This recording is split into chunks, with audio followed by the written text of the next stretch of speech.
Supreme কোর্টের রায় যদি আমাদের পক্ষে যায় এবং আমরা আশা করি আমাদের পক্ষে যাবে, কারণ 6টা বার এই সরকার স্যাট এবং হাইকোর্টে এই মামলাতে হেরেছে। সুতরাং সুপ্রিম কোর্টের রায়ও আশা করি আমাদের পক্ষে যাবে। সরকার যেটা করতে পারে যে সেই রায়ে সন্তুষ্ট না হয়ে তারা রিভিউতে যেতে পারে, রিভিউয়ের পরে আবার কিউরেটিভ পিটিশন আছে, এই সমস্ত অনন্তকাল ধরে সরকার চালাতে পারে। আর বর্তমানে যে সরকার রয়েছে তার মেয়াদ হচ্ছে 2026 সালের মে মাস অবধি। সংগ্রামী যৌথ মঞ্চের পক্ষ থেকে আমরা মনে করি যে বর্তমানে যে রাজ্য সরকার আছে মহার্ঘ ভাতা দেওয়ার তাদের বিন্দুমাত্র ইচ্ছে নেই, কোর্টের রায়ও তারা মানে না, এবং কোর্টের রায় যদি আমাদের পক্ষে যায় এবং সরকার যদি সেটা না মানে তাহলে আমরা এই রাজ্যকে আগামী দিনে অচল করে দেওয়ার মতো অবস্থায় সরকারি কর্মচারী শিক্ষকরা যাবে। 1000 দিন ধরে যে অবস্থান চালিয়ে যাচ্ছি, এটা পৃথিবীর ইতিহাসে এরকমভাবে অর্গানাইজ সেক্টরে সরকারি কর্মচারী শিক্ষকরা এরকমভাবে দাঁতে দাঁত চেপে কেউ লড়াই চালাতে পারেনি। আর সেটা করতে হচ্ছে আমাদের এখানে একটি অসভ্য সরকার আছে, তারা এখানে মজা দেখছে। ওই যে সরকারে যারা বসে আছে মন্ত্রী, তারা মুখ্যমন্ত্রী তিনি তো যে অনশন করেছিলেন দীপক ঘোষ তার বইতে লিখেই গেছে, আমাদের যে যোগ্যতা আছে যে মেধা আছে সেই যোগ্যতা মেধা তাদের নেই, তারা খালি টাকা চুরি করে সেই টাকা ছড়িয়ে নানাভাবে বিভিন্ন জায়গায় প্রভাবিত করে মানুষজনকে প্রভাবিত করে তারা চেষ্টা করছে এই আন্দোলন ভেঙে দেওয়ার, কিন্তু সংগ্রামী যৌথ মঞ্চকে ওনারা ভাঙতে পারবেন না। সুতরাং আমরা আশা করছি যে দেওয়ালির ছুটির পরে কোর্ট খুললে নভেম্বরের প্রথম সপ্তাহে হয়তো সুপ্রিম কোর্ট মহার্ঘ ভাতার বিষয়ে 2009-এর রোপার যে মহার্ঘ ভাতা এরিয়ারের রায় সেটি ঘোষণা করবে। বর্তমানে যে রাজ্য সরকার আছে তারা তো কোর্টের কোনো রায় মানে না, কারণ এর আগে সুপ্রিম কোর্ট বলেছিল 25% বকেয়া মহার্ঘ ভাতা দেওয়ার কথা, রাজ্য সেই রায় মানেনি এবং তাই নিয়ে যে কন্টেম্প মামলা হয়েছিল সেটা আবার ওদিকে সুপ্রিম কোর্ট শোনেন। সরকারের যেখানে সুপ্রিম কোর্ট সংবিধান এসব মানার কোনো ইচ্ছে নেই, সেখানে কোর্ট আমাদের পক্ষে রায় দেবে এটাই আমরা আশা করছি। যে যুক্তি আমরা দেখিয়েছি, টাকা পয়সা না দেওয়ার যথেষ্ট সম্ভাবনা আছে। কোনো মামলা শুনানি হয়ে গেলে কোর্টের রায় দেওয়া যদি বাকি থাকে এবং সেই বেঞ্চ যদি ভেঙেও দেওয়া হয়, তাহলে কোর্টের ওই রায়টা দেওয়ার সময় আবার সেই বেঞ্চটা পুনর্গঠিত করে সেই বেঞ্চই রায় দেয়। সুতরাং এই যারা আশঙ্কা প্রকাশ করছেন যে বেঞ্চ ভেঙে দেওয়া হবে বা রায় পাল্টে যাবে, এটার কোনো আইনি বৈধতা আছে বলে মনে হয় না। কর্মচারীদের একাংশ মনে করছিলেন যে দীপাবলির মধ্যে ডিএ মামলার রায় দিয়ে দেবে সুপ্রিম কোর্ট, কিন্তু আলোর উৎসবও শেষ, এখনো হেস্তনেস্ত হয়নি। কি কবে হবে?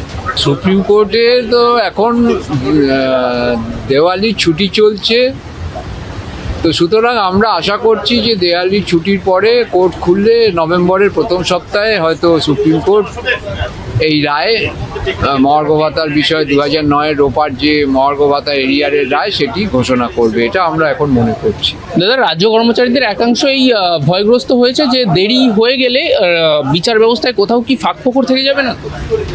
না, এই সরকার বর্তমানে যে রাজ্য সরকার আছে তারা তো কোর্টের কোনো রায় মানে না, কারণ এর আগে সুপ্রিম কোর্ট বলেছিল 25% বকেয়া মহার্ঘ ভাতা দেওয়ার কথা, রাজ্য সেই রায় মানেনি এবং তাই নিয়ে যে কন্টেম্প মামলা হয়েছিল সেটা আবার ওদিকে সুপ্রিম কোর্ট শোনেন। তা সুতরাং সরকারের যেখানে সুপ্রিম কোর্ট সংবিধান এসব মানার কোনো ইচ্ছে নেই, সেখানে কোর্ট আমাদের পক্ষে রায় দেবে এটাই আমরা আশা করছি। যে যুক্তি আমরা দেখিয়েছি, তো সেই যুক্তি দেওয়ার পরেও সরকার সেটাকে কার্যক্ষেত্রে মানবে না এবং সেই টাকা পয়সা না দেওয়ার যথেষ্ট সম্ভাবনা আছে বিগত অভিজ্ঞতা থেকে, এটা আমাদের মনে হচ্ছে। স্যার, ফেসবুক সহ বিভিন্ন সোশ্যাল মিডিয়ায় বিভিন্ন বক্তব্য ঘোরাফেরা করছে যে কোথাও যদি বিচারপতি বদল হয়ে যায় তাহলে এই মামলার যে শুনানি সেটা পিছোতে পারে বা রায় যেটা সেটা অন্যরকম কিছু হতে পারে। না, এইটা যারা বলছে আমি জানি না কেন এটা বলছেন, কারণ এটা মামলা শুনানি সম্পূর্ণ হয়ে গেছে, এবারে রায় দেওয়া বাকি আছে। কোর্টের নিয়ম আমরা যতদূর জানি যে কোনো মামলা শুনানি হয়ে গেলে কোর্টের রায় দেওয়া যদি বাকি থাকে এবং সেই বেঞ্চ যদি ভেঙেও দেওয়া হয়, তাহলে কোর্টের ওই রায়টা দেওয়ার সময় আবার সেই বেঞ্চটা পুনর্গঠিত করে সেই বেঞ্চই রায় দেয়। সুতরাং এই যারা আশঙ্কা প্রকাশ করছেন যে বেঞ্চ ভেঙে দেওয়া হবে বা রায় পাল্টে যাবে, এটার কোনো আইনি বৈধতা আছে বলে মনে হয় না। তবে সরকার রিভিউতে যেতে পারে সেই রায় যদি তারা সন্তুষ্ট না হয়। এবং রিভিউ হলেও আবার যে বেঞ্চ রায় দিয়েছিল সাধারণত সেই বেঞ্চেই রায় হয়, সেটা রয়েছে, মানে আইনের সে প্রভিশন আছে। স্যার, দুরাত্মার যেমন ছলের অভাব হয় না, তেমন পার্ট আর্ট বা আইন যেমন আছে, তেমন এই রাজ্যের সরকারের যে কোটি কোটি টাকা খরচ করেছে উকিলের পেছনে, তেভাবে কোথাও গিয়ে কি মনে হচ্ছে কোনো ফন্দি এটে এই যে মামলার রায় সেটা ঘোরানো যেতে পারে? না, ফন্দি আটার এখন কিছু নেই তো। সরকার যদি এই রায় যদি মানতে না চায়, সুপ্রিম কোর্টের রায় যদি আমাদের পক্ষে যায়, এবং আমরা আশা করি আমাদের পক্ষে যাবে, কারণ 6টা বার এই সরকার স্যাট এবং হাইকোর্টে এই মামলাতে হেরেছে, সুতরাং সুপ্রিম কোর্টের রায়ও আশা করি আমাদের পক্ষে যাবে। এবার সেখানে সরকার যেটা করতে পারে যে সেই রায়ে সন্তুষ্ট না হয়ে তারা রিভিউতে যেতে পারে, রিভিউয়ের পরে আবার কিউরেটিভ পিটিশন আছে, এই সমস্ত অনন্তকাল ধরে সরকার চালাতে পারে। আর বর্তমানে যে সরকার রয়েছে তার মেয়াদ হচ্ছে 2026 সালের মে মাস অবধি। তো তারপরে এই সরকার যদি ফিরে আসে, তাহলে আর যে নতুন সরকার আসবে, অর্থাৎ নতুনভাবে যে সরকার আসবে, তারা আবার সিদ্ধান্ত নেবে তারা কি করবে না করবে। কিন্তু সংগ্রামী যৌথ মঞ্চের পক্ষ থেকে আমরা মনে করি যে বর্তমানে যে রাজ্য সরকার আছে তারা কোনো মহার্ঘ ভাতা দেওয়ার তাদের বিন্দুমাত্র ইচ্ছে নেই, কোর্টের রায়ও তারা মানে না, এবং কোর্টের রায় যদি আমাদের পক্ষে যায় এবং সরকার যদি সেটা না মানে, তাহলে আমরা এই রাজ্যকে আগামী দিনে অচল করে দেওয়ার মতো অবস্থায় সরকারি কর্মচারী শিক্ষকরা যাবে। দাদা, সংগ্রামী যৌথ মঞ্চ আজকে 1000 দিনে পা রাখলো এই স্থান বিক্ষোভে, কতটা সফল মনে হচ্ছে?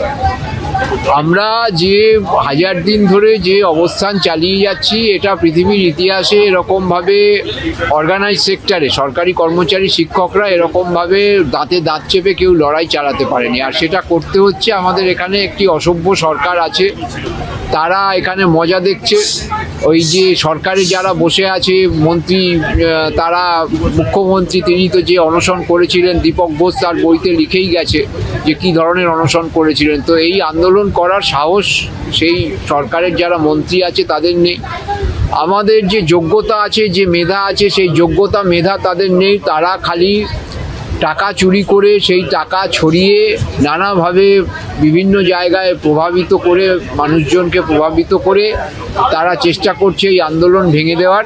কিন্তু সংগ্রামী যৌথ মঞ্চকে ওনারা ভাঙতে পারবেন না, কারণ এখানে টাকা দিয়ে তারা প্রভাবিত করতে পারবে না সংগ্রামী যৌথ মঞ্চকে। এবং সংগ্রামী যৌথ মঞ্চ যত কষ্টই হোক, যত কঠিনই হোক, শীত গ্রীষ্ম বর্ষায় ভিজে, জলে ভিজে, রোদে পুড়ে এই আন্দোলন সংগ্রামী যৌথ মঞ্চ যতক্ষণ না আমাদের দাবি সুরাহা হচ্ছে, সে যে সরকারি আসুক তার বিরুদ্ধে সেই ধর্মঘটের রাস্তাই হোক বা অবস্থানের রাস্তাই হোক, দাবি আদায়ের জন্য সেই লড়াই চালিয়ে যাবে।